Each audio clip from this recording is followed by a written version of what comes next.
है कि बरनी न जाया रुचिर अंगनाई, जहाँ खेला नित चारे वो भाई, बरनी न जाया रुचिर अंगनाई, जहाँ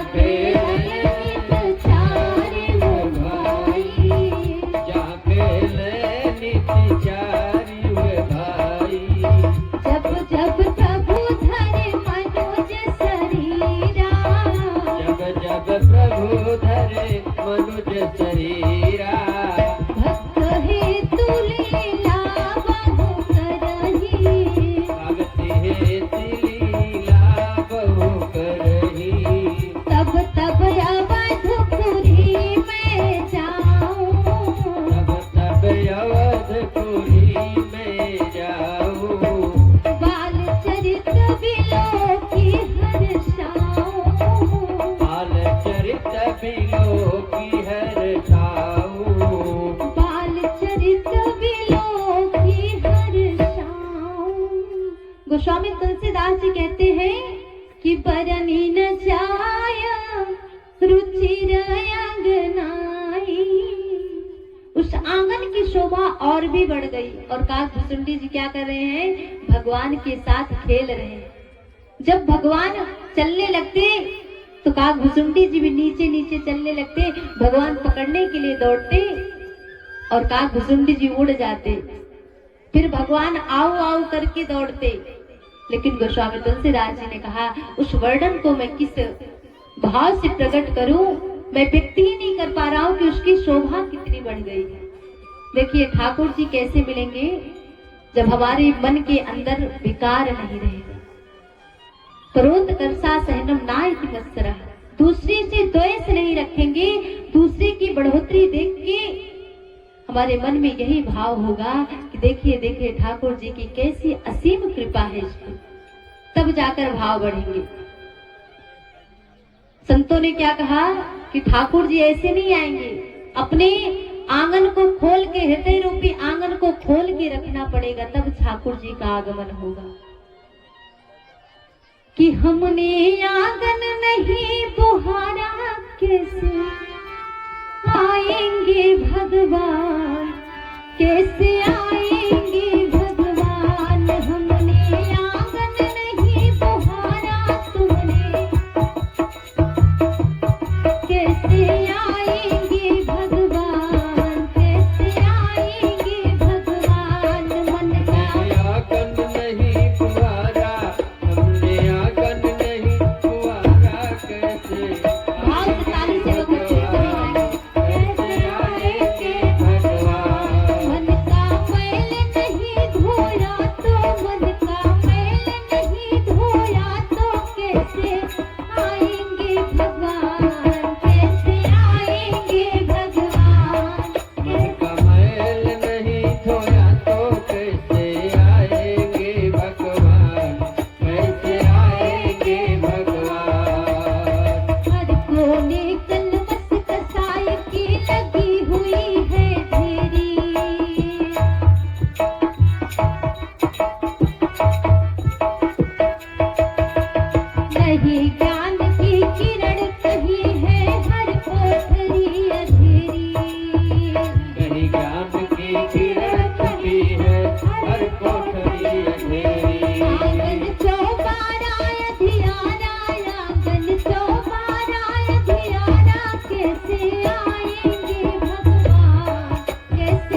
भगवान, कैसे आएंगे भगवान। प्रभु कहते हैं कि सारी चतुराई को छोड़कर अगर आप हमें भजेंगे तो मैं अवश्य ही प्राप्त होऊंगा। चतुराई क्या? कि मन में द्वेष न रखा जाए। गोस्वामी तुलसीदास जी ने लिखा कि मन क्रम बचन झाड़ी चतुराई, और भजत कृपा करी है रघुराई। मन क्रम वचन, मन से, वाणी से और वचन से, चतुराई से, कपट को छोड़कर जो भगवान को भजेगा भगवान उसे अवश्य ही प्राप्त होगी। तो स्वामी तुलसीदास जी ने जब विभीषण जी भगवान के पास गए तो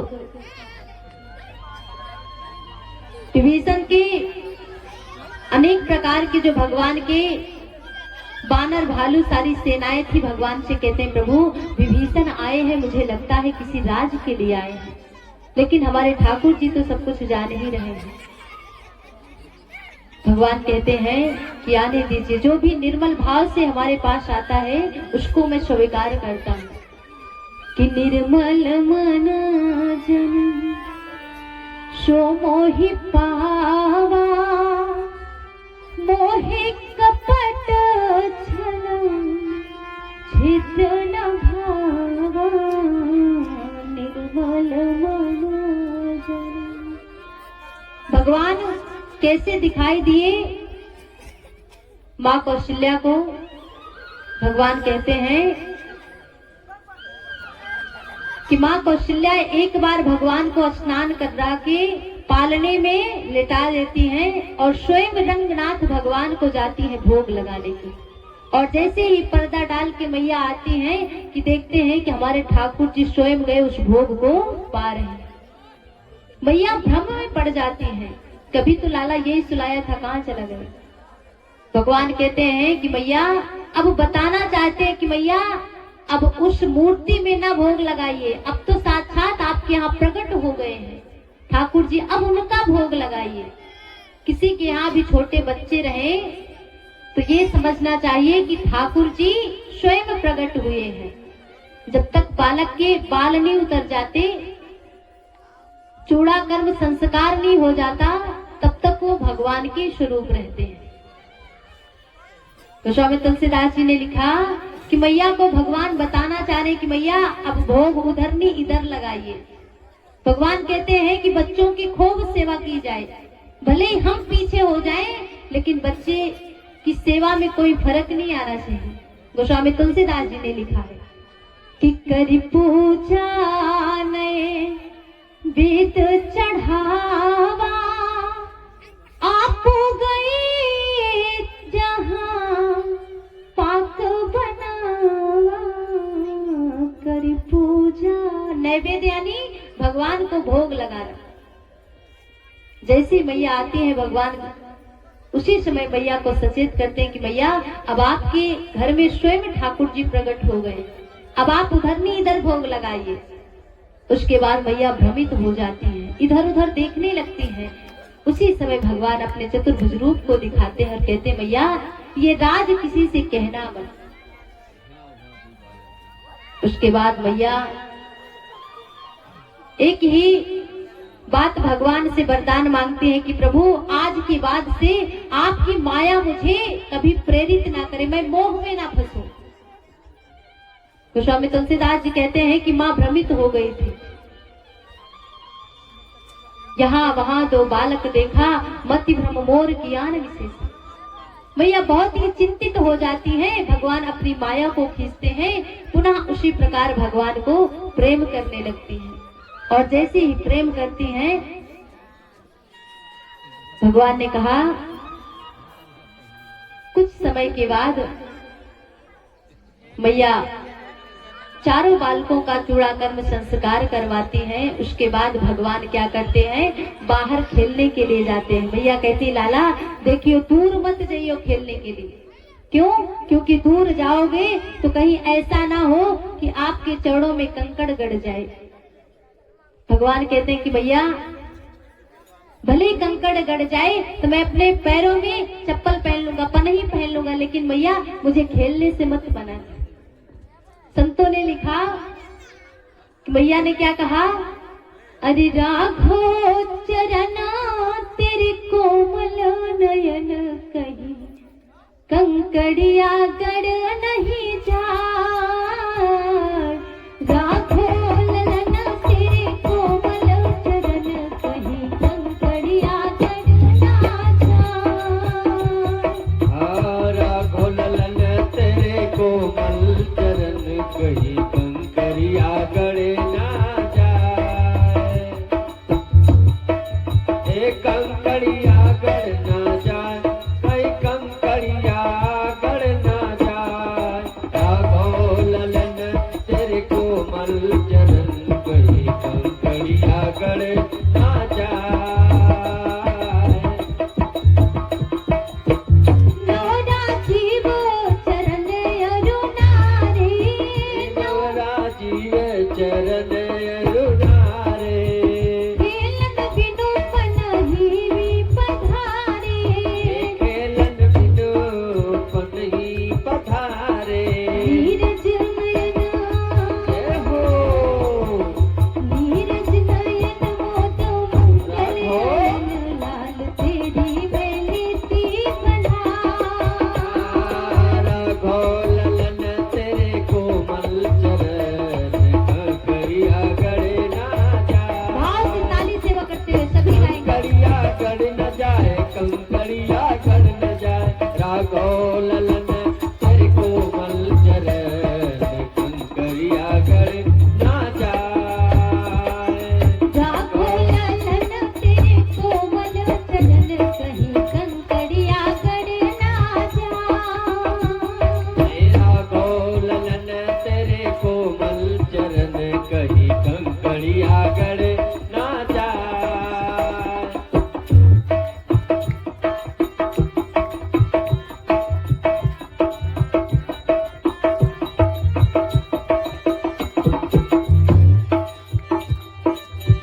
रब कर उदित शीस नहीं छाही।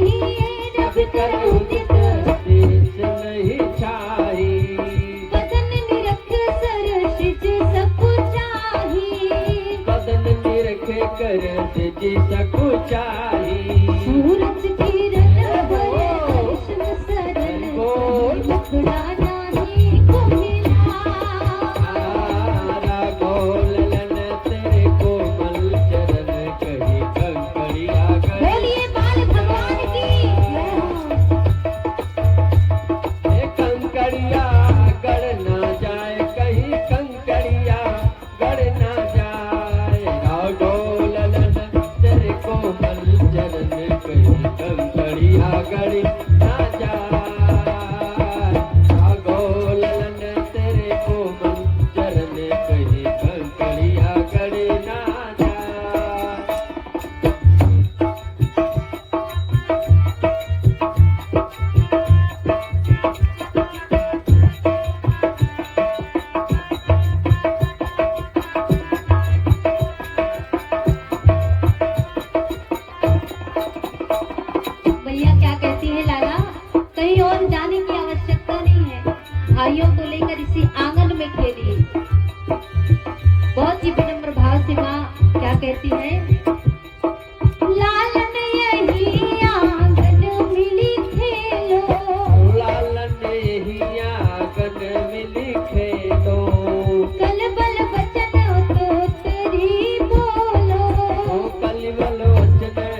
कहीं कंकड़िया गड़ी ना जाए।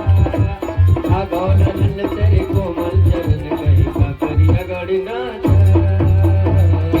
बोलिए आनंद कंद भगवान की। जय हो। भैया कहती है लाला कि राघो खेलन को दूरी न जाइयो नजर तोहे लग जाएगी। भैया कहती लाला कहीं दूर खेलने के लिए न जाना, नजर लग सकती है। भगवान ने कहा भैया मैं तो वैसे भी काला कलूटा हूँ, मैंने सुना है कि नजर लगने पे काजल लगा दिया जाता है। भैया मेरा तो पूरा शरीर ही काला काला है, कैसे नजर लगेगी। भैया ने कहा अरे ये तो मेरी बाड़ी को पूरा काट ही दिया। फिर मैया कहती है लाला अति सुकुमार चरण अरो नारे रवि कर कठिन सुनहु मेरे बारे। राघो अचल में मुखड़ा छुपाओ कहीं तुम्हें नजर ना लग जाए। कन्हैया कहते मैया अगर ज्यादा तेज धूप है तो लखन से कहते भैया एक काम कर छतरी लेकर आ, लेकिन मैया मुझे खेलने से मना मत कर। भैया कहती देख लाला तू बड़ा ही सुकुमार है, एक काम क्यों नहीं करता, इसी आंगन में खेल ले। बोले ना भैया आंगन में खेल लूंगा तो बाहर की मजा ही कुछ और। भैया ने कहा अच्छा अगर छतरी है तो हवा चलेगी तो छतरी उड़ भी सकती है। बोले भैया बात तो सही कह रही है, छतरी उड़ जाएगी तब भी तो कोई उपाय होगा। भैया कहती बता क्या उपाय होगा। बोलते भैया अब क्या बताएं कि भैया हवा चलेगी छतरी उड़ जाएगी तो उपाय कछु नहीं है। अच्छा भैया तू ही जीत गई, अब मैं क्या करता हूँ कि अनुज सहित मिली आंगन खेलहूँ सखो प्रेम प्रवीणा कहीं मैया गिर नहीं जाए। भैया ने कहा क्या गिर जाए। बोले भैया मैं गिर जाऊंगा तो कौन उठाएगा। भैया कहती लाला तू गिर जाएगा तो मैं हूँ। अच्छा एक आप विचार कीजिए कि क्या कौशल्या माँ के घर में दास दासियां नहीं थी लाला को संभालने के लिए, थी कि नहीं। राजा दशरथ के यहाँ कितनी दास दासियां लगी होंगी, लेकिन मैया ने क्या किया स्वयं भगवान को संभाला। पुत्र के रूप में हम क्या करते हैं आजकल कि बहुत ज्यादा चला है कि नौकरी करने लगेंगे तो बच्चों को दे देंगे दाई को कि आप संभालिए, करते ना। जितना बच्चों से दूर रहेंगे एक दिन वही बच्चे क्या करेंगे हमसे दूर हो जाएंगे। जब आपका समय आएगा उनके साथ रहने के लिए तो वो नौकरी पे निकल जाएंगे, तो वही होगा कहेंगे अरे हमारे बाबू तो ऐसे निकल गया। वृद्धाश्रम में वही बच्चे पहुंचाते हैं। ये बात आप लोग कान खोल के विचार कीजिएगा कि जितना पास रहने से प्रेम बढ़ता है उतना दूर जाने पे प्रेम होता है कदाप नहीं। आप लोग लिख के रख लीजिए, कोई कितना भी पत्थर रहे अगर साथ है तो प्रेम बढ़ता रहेगा बढ़ता रहेगा, एक ना एक दिन पिघल ही जाएगा और दूर जाने से धीरे धीरे ममता कम ही हो जाती है।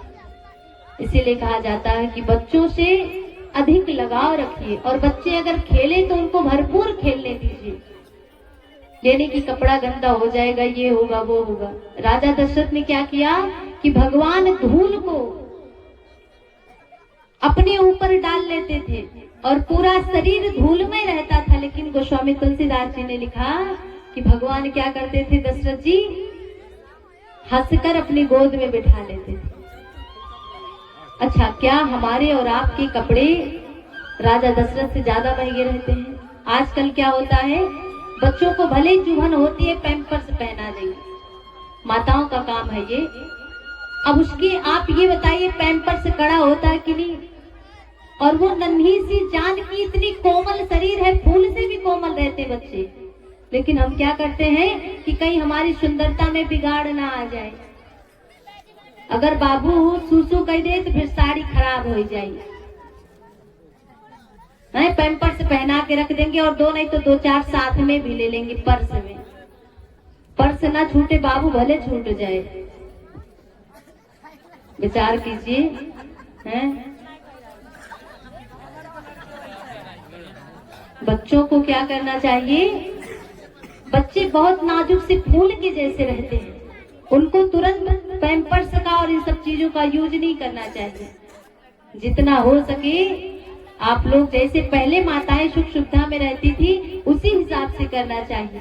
कोमल वस्त्र पहनाना चाहिए, नहीं तो पहले ही पहनाने लगेंगी तो बेचारे वो भी सोचते हैं कि चलो आज पहना लो, कल को हम भी वही कसर निकालेंगे।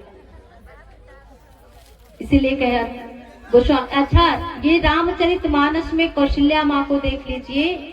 और जब भगवान द्वापर में गए तो हमारे कन्हैया जी के लिए वही करती थी। भैया स्वयं अपने हाथों से मक्खन मथती थी यशोदा मैया, मक्खन निकाल के दधि मंथन करके तब मक्खन को निकाल के भगवान को देती थी।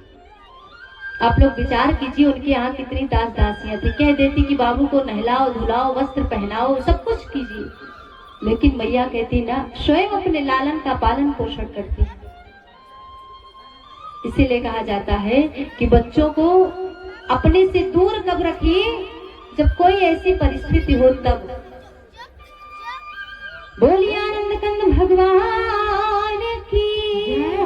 गोस्वामी तुलसीदास जी कहते हैं कि धीरे धीरे समय बीतता गया, ठाकुर जी हमारे बड़े हुए, यज्ञोपवीत हुआ। और जब यज्ञोपवीत हुआ तो हमारे ठाकुर जी पढ़ने के लिए गए। जो 4 वेद 6 शास्त्र 18 पुराणों के ज्ञाता हैं, आज उनको भी गुरु करना पड़ा। तो स्वामी तुलसीदास जी ने कहा कि बिना गुरु के इस संसार में कोई तर ही नहीं सकता, भले ही वो शंकर के समान क्यों न हो। कि गुरु बिन भव निधि तरय न कोई, जो बिरंच संग कर सम होई।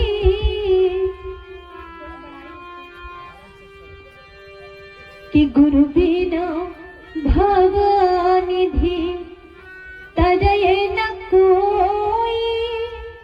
भले ही भगवान शंकर क्यों ना हो, वो भी नहीं तर सकते। यही बात गोस्वामी तुलसीदास जी ने भी लिखा। भगवान को क्या करना पड़ा? गुरु के यहाँ जाके गुरुकुल में पढ़ना पड़ा।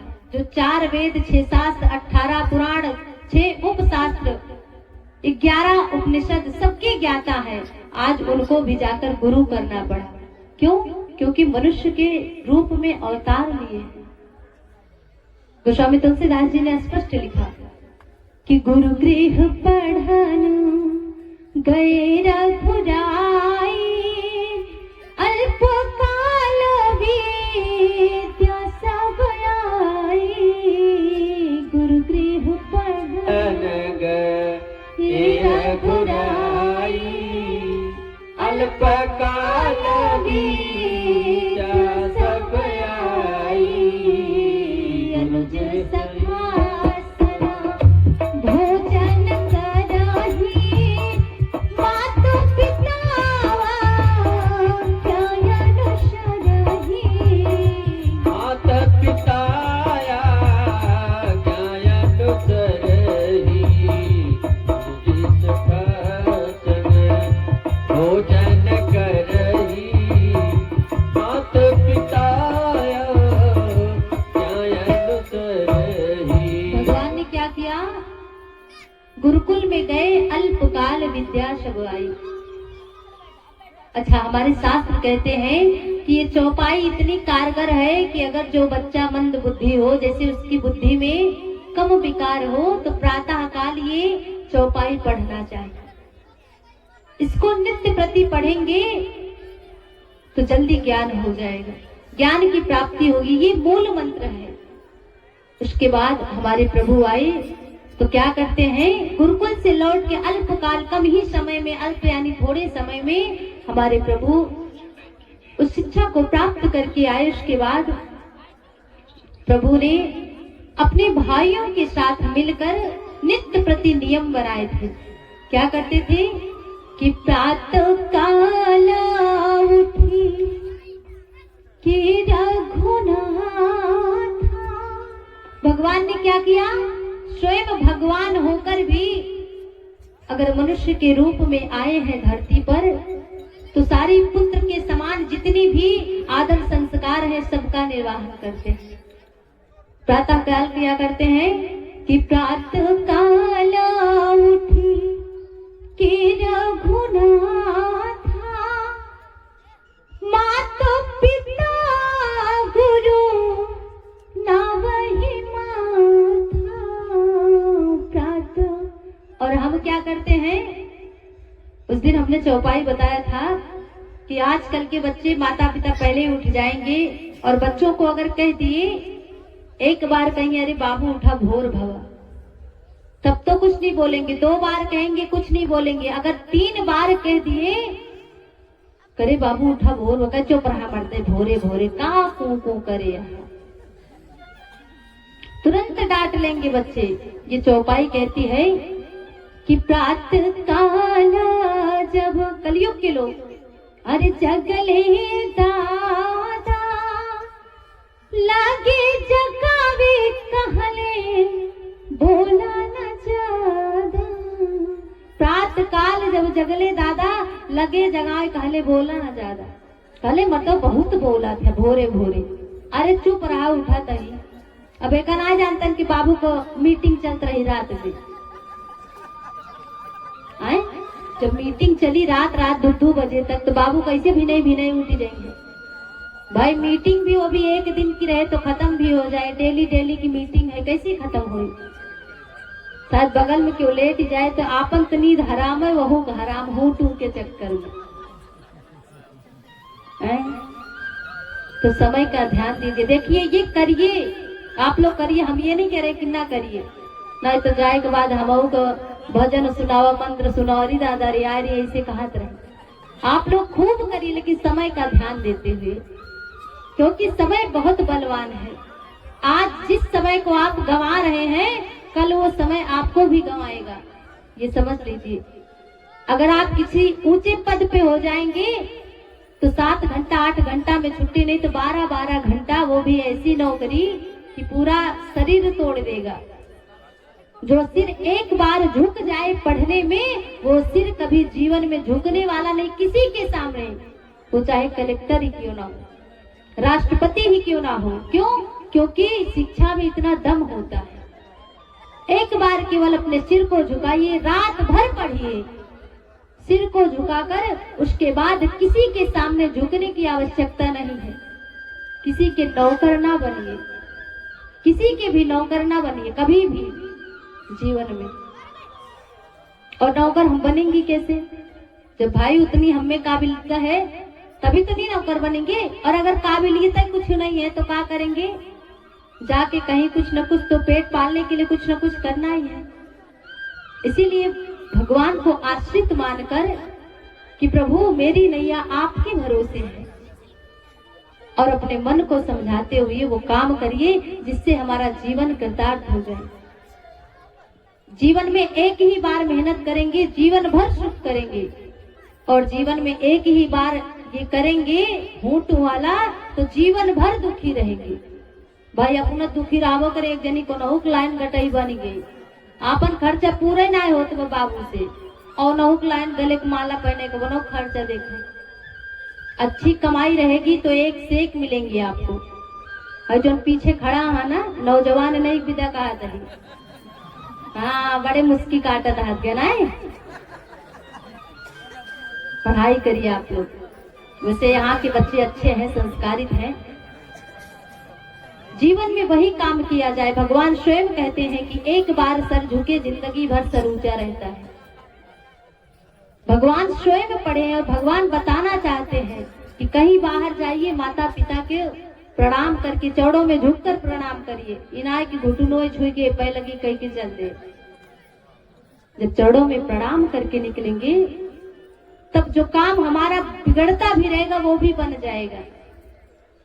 माँ बाप में इतनी शक्ति होती है, जिसके घर में बुजुर्ग सुखी है, देखिए उसके घर में दिन दुगना रात चौगुना बरकत होती है। लक्ष्मी जी का आगमन स्वयं चला आता है किसी ना किसी बहाने से। इसीलिए कहा जाता है कि जीवन में बड़ों का, बूढ़ों का, बुजुर्गों का आशीर्वाद लेना बहुत जरूरी है। भगवान ने भी यही किया। उसके बाद भगवान क्या करते हैं, धीरे धीरे समय बीतता गया। एक दिन की बात है, भगवान गुरुकुल से आए थे, अपने यहाँ रहने लगे। अपने भाइयों को साथ बिठाकर सभी को ज्ञान की पाठ और मुद्रा को पढ़ाते हुए सुख पूर्वक रह रहे थे। एक दिन भगवान ऐसे विचार करके बैठे थे, तब तक क्या हुआ, विश्वामित्र जी महाराज का आगमन होता है। भगवान को लेने के लिए आते हैं विश्वामित्र जी। क्यों? क्योंकि बक्सर में इनका सिद्ध नामक आश्रम पड़ता है। ये बक्सर बिहार में पड़ता है। वहां से चल के विश्वामित्र जी समय नहीं लगाए और चल पड़े। क्यों चले? क्योंकि एक यज्ञ करना चाहते थे जिसमें मारीच और सुबाहु नाम का एक दैत्य था। दोनों वो यज्ञ सफल नहीं होने देते थे। भगवान ने सोचा कि अब इस यज्ञ को सफल कौन बनाएगा। तब तक याद आई, शंकर जी ने बताया था कि भगवान का अवतार हो चुका है।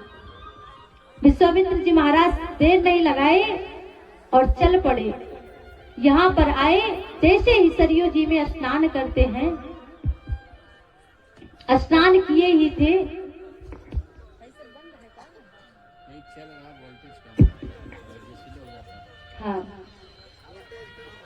हाँ समझ के बोलते। बोलिए आनंद कंद भगवान की जय हो। गोस्वामी तुलसीदास जी लिखते हैं कि उनको जाते समय, यहाँ पर आते समय देरी नहीं लगी। जात न लागी वारा, तुरंत चल पड़े और यहाँ आकर सरयू जी में स्नान करते हैं।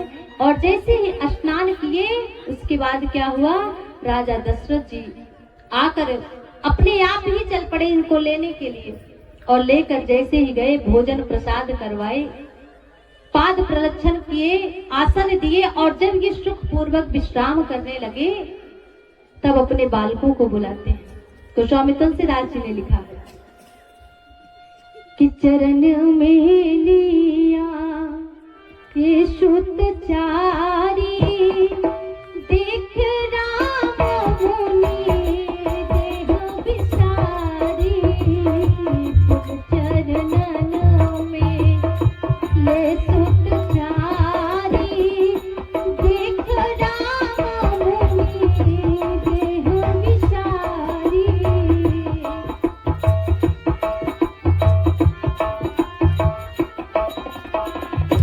देख राम मुनि देह विसारी।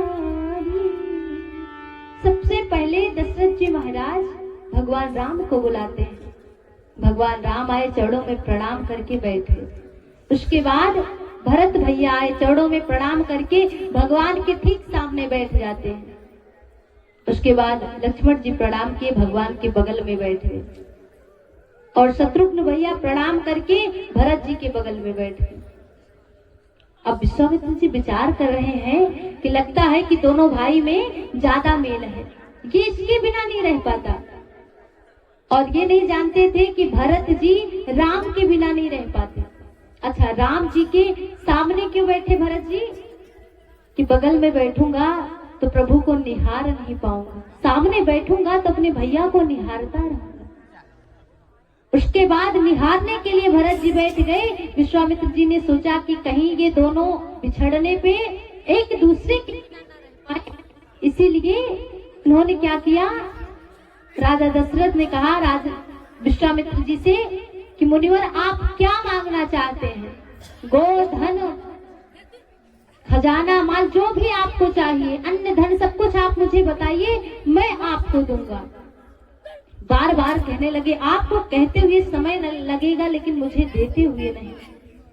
विश्वामित्र जी ने कहा जब मांगेंगे प्रभु तब पता चलेगा। बार बार मांगने के लिए कहते हैं तो एक ही बात कहते हैं विश्वामित्र जी महाराज कि अनुज समेत देहु रघुनाथ निश्चर बधुमया हो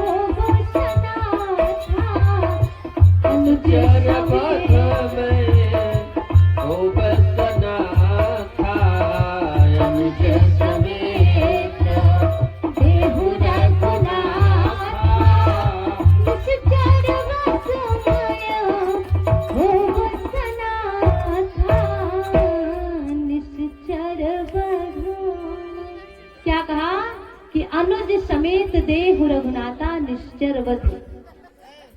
मैं निशाचरों का वध करने में कामयाब हो जाऊं, आप मुझे इस छोटे भाई लखन के साथ राम को दीजिए। अब जैसे उन्होंने मांगा कि राम को दीजिए, अब तक मुनिवर विप्रवर कह रहे थे, वहां दशरथ जी की वाणी बदल गई कि महाराज आपको नहीं पता है कि चौथे पन ये शुद्ध चारी विप्र बच्चना नहीं कहे वो बिचारी। जहां अब तक मुनिनाथ महात्मन प्रभु कहा किस पे आ गए, विप्र पे आ गए कि हे ब्राह्मण देवता, आपको नहीं पता है मैंने चौथे पन में बुढ़ापे में भगवान को प्राप्त किया है, अपने पुत्र को प्राप्त किया है, अब मैं आपको दे दूं। आपने विचार करके नहीं मांगा। विश्वामित्र जी महाराज जैसे ही कहने लगे, सारे लोग क्या किए, दशरथ जी ने सोचा कि कहीं मुनिवर श्राप ना दे दे, और इधर विश्वामित्र जी सोचते हैं कि कहीं मना ना कर दे। उसके बाद विश्वामित्र जी ने क्या किया, विश्वामित्र जी महाराज वशिष्ठ जी से कहते कि आप राजा दशरथ को समझाइए। और जैसे ही राजा दशरथ को वशिष्ठ जी महाराज समझाते हैं कि राजन जाने दीजिए, जब ये जाएंगे आप इनकी महिमा को नहीं जानते। भगवान की कीर्ति के बारे में जब गुणगान करते हैं, उसके बाद हमारे प्रभु ने क्या किया, उसी समय दोनों राजकुमारों को लेकर विश्वामित्र जी महाराज चल पड़े। और जैसे ही जाने लगे तो दशरथ जी ने कहा कि मुनिवर, आज से आप ही इनके पिताजी हैं। आप कौन हैं? इनके पिताजी हैं। हम आपके लिए इन दोनों बालकों को सौंप देते हैं। उसके बाद विश्वामित्र जी महाराज लेकर जैसे ही चले, रास्ते में प्रभु आ ही रहे थे कि कुछ ही दूर पर बक्सर था। तब तक ताड़का ने सुना कि कोई सत्संग करते हुए किसी मनुष्य की आवाज आ रही है। ताड़का दौड़कर धाती है। गोस्वामी तुलसीदास जी कहते हैं, उसी समय भगवान ने एक बाण में ही ताड़का को धराशायी कर दिया। भगवान एक बाण क्यों मारे? गोस्वामी तुलसीदास जी ने वर्णन किया कि किसी अबला को ज्यादा सताना नहीं चाहिए, इसलिए भगवान, संतों ने कहा कि अपना अपना मत व्यक्त किया कि तुरंत मार दिए कि एक ही बाण में खत्म हो जाए। चाहे तो अगर रोती बिलखती हुई भगवान की शरण में आ जाती तो उस अबला का उद्धार नहीं होता। इसलिए भगवान समय नहीं दिए, एक ही बाण में ताड़का का उद्धार कर दिया। उसी समय विश्वामित्र जी महाराज ने क्या किया, ज्ञान दिया कि जिससे भूख और प्यास ना लगे प्रभु को। और जैसे ही भूख और प्यास ना लगे वो ज्ञान देते हैं। धीरे धीरे आश्रम आया, भगवान विश्राम करते हैं। उसके बाद उसी विश्राम के समय प्रातः काल जब उठते हैं तो कहते हैं, मुनिवर आप जाकर यज्ञ क्यों नहीं करते? भगवान ने बताया कि प्रभु ऐसी ऐसी बात है। मुनिवर भगवान के कहने पर भगवान ने कहा कि प्रभु आप जाइए, निश्चिंत होकर उस यज्ञ को पूर्ण कीजिए, मैं देख लूंगा सब कुछ। अब गए। गोस्वामी तुलसीदास जी कहते हैं यहाँ पे कि मुनि क्या करते हैं कि होम करन ला गे मुनि झारी आप रहे मख की रखवारी। होम करन ला गे मुनि झारी आप रहे मख की रखवारी। होम करन ला। मुनियों ने क्या किया, जो पहले धीरे धीरे स्वाहा करते थे आज चिल्ला चिल्ला कर स्वाहा कर रहे हैं। जैसे ही मारीच और सुबाहु आवाज सुनते हैं दौड़ कर आते हैं, भगवान ने क्या किया, अग्निबाण से सुबाहु को मार दिया और वो जलकर राख हो गया उसी समय। लेकिन मारीच को अभी छोड़ देते। क्यों छोड़ते हैं? कहते कि अभी मारूंगा और मर जाएगा तो आगे की लीला कौन करेगा, सोने का मृग कैसे बनेगा। भगवान ने बिना फल के बाण को, आगे जो रहता है उसको निकाल के बिना फल के ही बाण को मारा।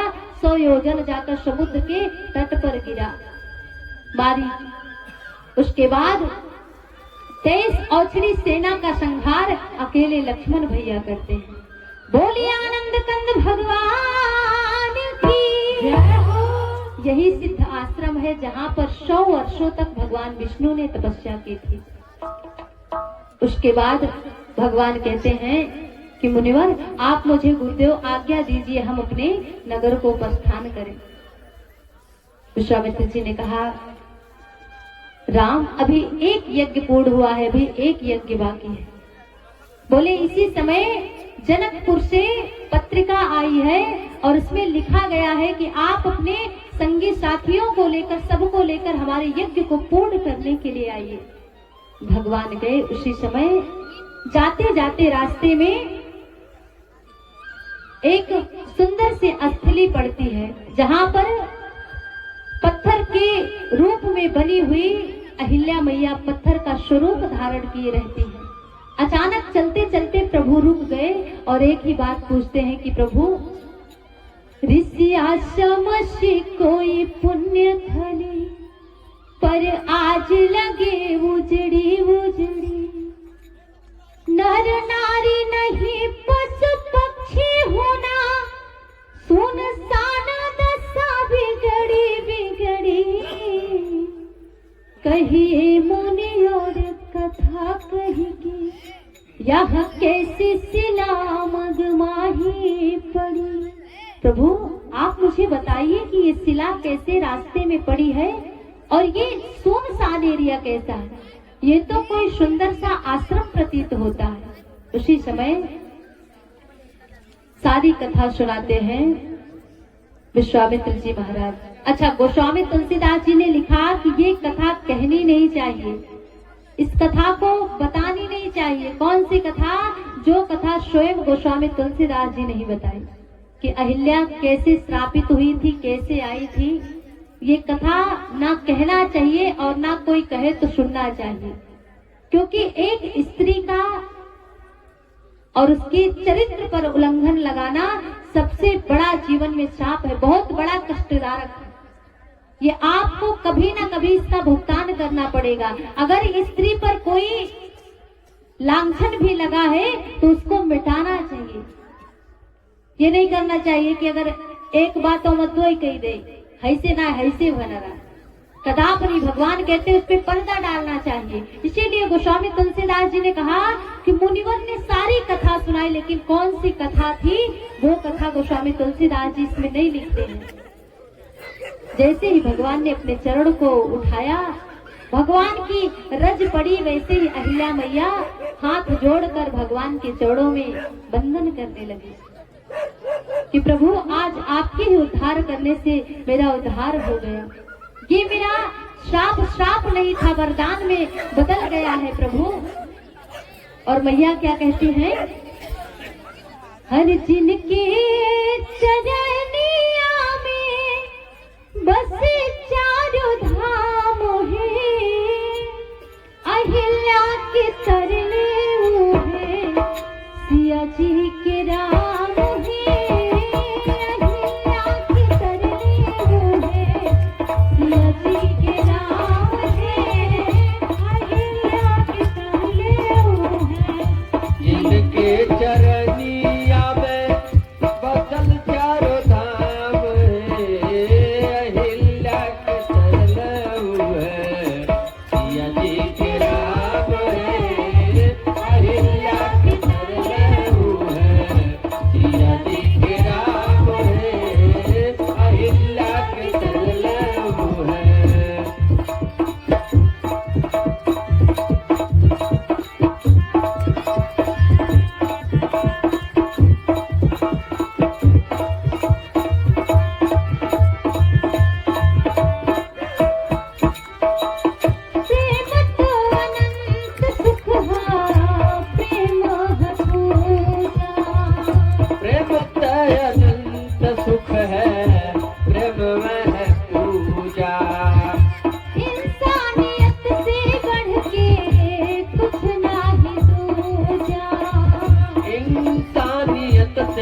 बढ़ के कुछ न दूजा।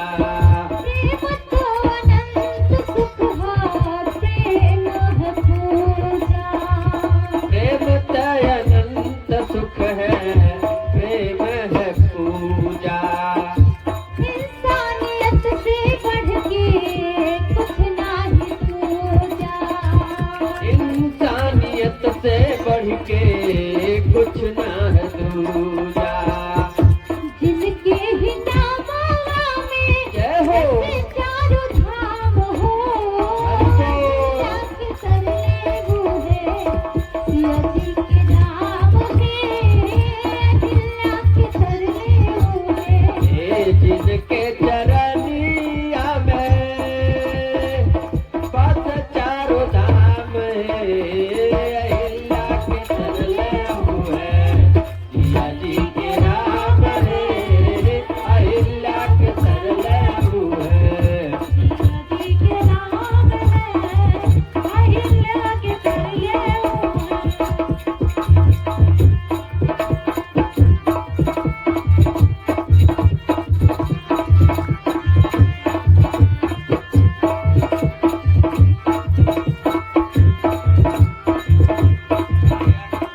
जवन सुख प्रेम है, सो जानिया में। सुख प्रेम है पूजा नियन में। जवन सुख मिले माई बाप के चरण में। अवन सुख मिले माई बाप के चरण में। मिले नाही तीनों लोक, चौदह भुवन में। मिले नाही तीनों लोक, चौदह भुवन में। पथरा न डूबल जह पे। जय हो श्री राम। पथरा न डूबल जह पे, लिखल इनके नाम है। अहिल्या के तरले वो है, जय हो। जी के नाम है।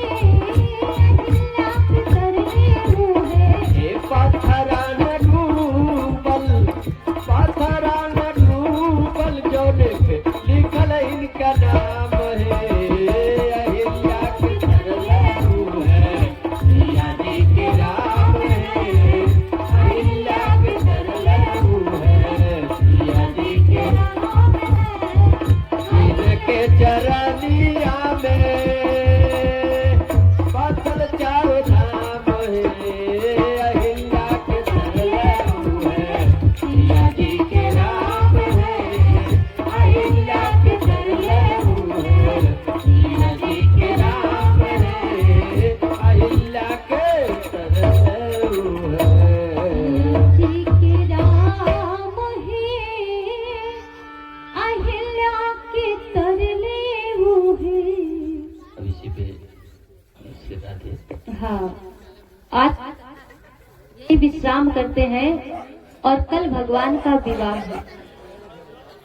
बोलिए आनंद कंद भगवान की, राधे रानी सरकार